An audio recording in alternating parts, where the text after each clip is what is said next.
Hi friends, welcome to my channel. ನಾನು ಹೊಸದಾಗಿ channel open ಮಾಡಿದ್ದೀನಿ. ಎಲ್ಲರೂ ಲೈಕ್ ಮಾಡಿ, ಸಬ್ಸ್ಕ್ರೈಬ್ ಮಾಡ್ಕೊಳ್ಳಿ, ಸಪೋರ್ಟ್ ಮಾಡಿ ಅಂತ ಹೇಳ್ತಾ ಇದ್ದೀನಿ. ಎಲ್ಲರನ್ನೂ ದೇವರ ಆಶೀರ್ವಾದ ಮಾಡಲಿ. ನೋಡಿ ಫ್ರೆಂಡ್ಸ್, ನಮ್ಮ ಇಂಡಿಯಾದಲ್ಲಿ ಒಪ್ಪತ್ತಿನ ಊಟಕ್ಕೂ ಕಷ್ಟಪಡೋರು ತುಂಬ ಜನ ಇದ್ದಾರೆ ಅಲ್ವಾ. ಬೆಳಿಗ್ಗೆ ತಿಂದರೆ ರಾತ್ರಿಗೆ ತಿನ್ನೋರಿದ್ದಾರೆ, ರಾತ್ರಿ ತಿಂದರೆ ಮತ್ತು ನಾಳೆ ಬೆಳಗ್ಗೆ ಊಟ ಮಾಡೋರೇ ಇದ್ದಾರೆ. ತುಂಬ ಜನ ಇದ್ದಾರೆ. ಅಪರೂಪ ಬೆಳಗ್ಗೆ ಮಧ್ಯಾಹ್ನ ರಾತ್ರಿ ಟೈಮ್ ಟು ಟೈಮು ಬಿಸಿ ಬಿಸಿ ಊಟ ಮಾಡೋರು ತುಂಬ ರೇರು ಅಲ್ವಾ.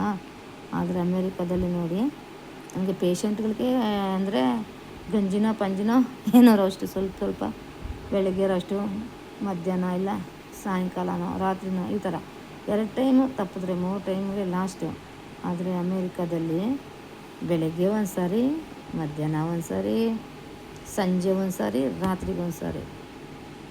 ಬರೀ ತಿನ್ನೋದ್ರಲ್ಲೇ ಯಾವ್ದು ಕಳೆಯೋಗುತ್ತಲ್ಲ. ಕೆಲಸ ಯಾವಾಗ ಮಾಡ್ತಾರೆ, ಎಷ್ಟು ದುಡ್ಡು ಸಂಪಾದನೆ ಮಾಡ್ತಾರೆ ಅನ್ನೋ ಐಡಿಯಾನೇ ಸಿಗ್ತಾಯಿಲ್ಲ ನನಗೆ. ನಾನು ಮೊನ್ನೆ ಒಂದಿನ ಆಸ್ಪತ್ರೆಗೆ ಹೋಗಿದ್ದೀನಿ. ಅವರು ಬ್ಲಡ್ ಚೆಕಪ್ಪು, ECG ಅದು ಇದೇನೋ ಮಾಡಿದ್ರು ಡಾಕ್ಟ್ರು.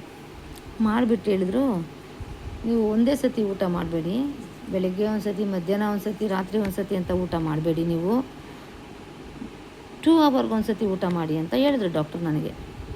ಜಸ್ಟ್ 2 ಅವರ್ಗೆ ಒಂದು ಸತಿ ಸ್ವಲ್ಪ ಸ್ವಲ್ಪನೇ ಊಟ ಮಾಡ್ತಾಯಿರ್ರಿ ಅಂತಂದರೆ, ಬರೀ ತಿನ್ನೋದೇ ಆಗೋಗ್ಬಿಟ್ರೆ ನಾವು ಕೆಲಸ ಮಾಡೋದು ಯಾವಾಗ?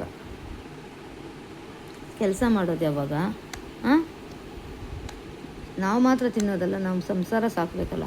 ಮಕ್ಕಳು, ಮರಿ, ಗಂಡ, ಹೆಂಡತಿ, ತಂದೆ ತಾಯಿಗಳು, ಅತ್ತೆ ಮಾವುಗಳು ಎಷ್ಟು ಜನ ಇರ್ತಾರೆ ನಮ್ಮ ಮನೆಗಳಲ್ಲಿ. ನಾವು ಬರೀ ತಿನ್ಕೊಂಡೇ ಕೂತ್ಕೊಂಡ್ರೆ ತಂದಕ್ಕೋರು ಯಾರು? ನಾನು ಡಾಕ್ಟ್ರ್ ಹತ್ರ ಹಿಂಗೆ ಹೇಳಿದೆ, ಅಲ್ಲ ಡಾಕ್ಟ್ರೇ, 2 ಅವರ್ಗೆ ಒಂದು ಸತಿ ಊಟ ಮಾಡ್ಕೊಂಡು ಕೂತ್ಕೊಂಡ್ರೆ ತಿನ್ನೋದಕ್ಕೆ ತಂದಕ್ಕೋರು ಯಾರು ಡಾಕ್ಟ್ರೆ ನಮಗೆ ಅಂದೆ. ಅಮ್ಮ, ನಾವು ನಿಮ್ಮ ಆರೋಗ್ಯದ ಬಗ್ಗೆ ಯೋಚನೆ ಮಾಡಿ ಹೇಳ್ತಾ ಇದ್ದೀವಿ, ತಂದಕ್ಕೋರ ಬಗ್ಗೆ ಎಲ್ಲ ನಮಗೆ ಗೊತ್ತಿಲ್ಲಮ್ಮ ಅಂತ ಡಾಕ್ಟ್ರು ಅಂದರು.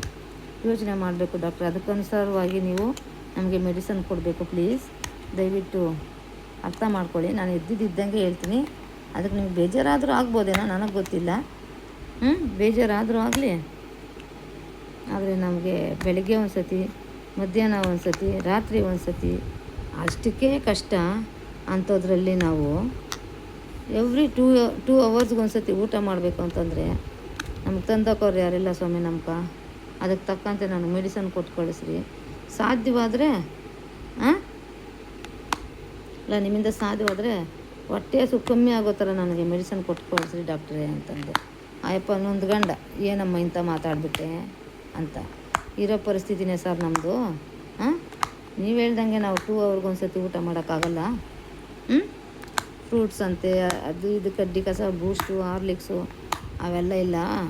ಅದೇನು ಹೇಳ್ದಂಗೆ ಹೊಟ್ಟೆಗೆ ಇಟ್ಟಿಲ್ಲ ಅಂದ್ರೆ ಜುಟ್ಟಿಗೆ ಮಲ್ಗೆ ಹೂವು ಅಂತಾರಲ್ಲ, ಆ ಥರ ಆಗುತ್ತೆ ಅಷ್ಟೇ. ನಿಮ್ಮ ಮಾತು ಕತ್ಕೊಂಡ್ರೆ ನಾವು ಅದಕ್ಕೆ ತಕ್ಕಂತೆ ಮೆಡಿಸನ್ ಕೊಟ್ಟು ಕಳಿಸ್ರಿ ನನಗೆ ಸಾಕು ಅಂತಂದೆ ನಾನು. ಹೌದಲ್ವಾ ಫ್ರೆಂಡ್ಸ್ ಅಂದರೆ ನನ್ನ ವಯಸ್ಸಿನವ್ರಿಗೆಲ್ಲ ಸಂಸಾರದ ಚಿಂತೆ ಇದ್ದೇ ಇರುತ್ತೆ. ಚಿಕ್ಕ ಚಿಕ್ಕ ಮಕ್ಕಳೇನಲ್ಲ ನಾವು ಅಲ್ವಾ. ಅವ್ರಿಗೆ ಗೊತ್ತೇ ಇರುತ್ತೆ ನಮ್ಮ ಪರಿಸ್ಥಿತಿ ಏನು ಅಂತ. ಆದರೆ ಇಲ್ಲಿ ಅಮೇರಿಕಾದಲ್ಲಿ ಈ ರೇಂಜ್ಗೆ ಅವರು ಮೆಡಿಸನ್ ಈ ರೇಂಜಿಗೆ ತಗೊತಾರೆ ಅಂದರೆ ಊಟಗಳು ಇನ್ಯಾವ ರೇಂಜಿಗೆ ತಿನ್ನಲ್ಲ ಅವರು. ಸಂಪಾದನೆ ಎಷ್ಟೆಷ್ಟು ಮಾಡಲ್ಲ. ನಮ್ಮ ದೇಶ ಯಾವಾಗ ಉದ್ಧಾರ ಆಗೋದು? ರಾಜಕಾರಣಿಗಳೆಲ್ಲ ಏನು ಮಾಡ್ತಾವ್ರೆ? ಒಪ್ಪತ್ತಿಗೂ ಗತಿ ಇಲ್ಲದವರು ತುಂಬ ಜನ ಇದ್ದಾರೆ. ಅಂಥದ್ರಲ್ಲಿ 2 ಅವರ್ಗೆ ಒಂದು ಸತಿ ಅಂದರೆ ಎಷ್ಟು ಸತಿ ತಿನ್ಬೇಕು ನಾವು?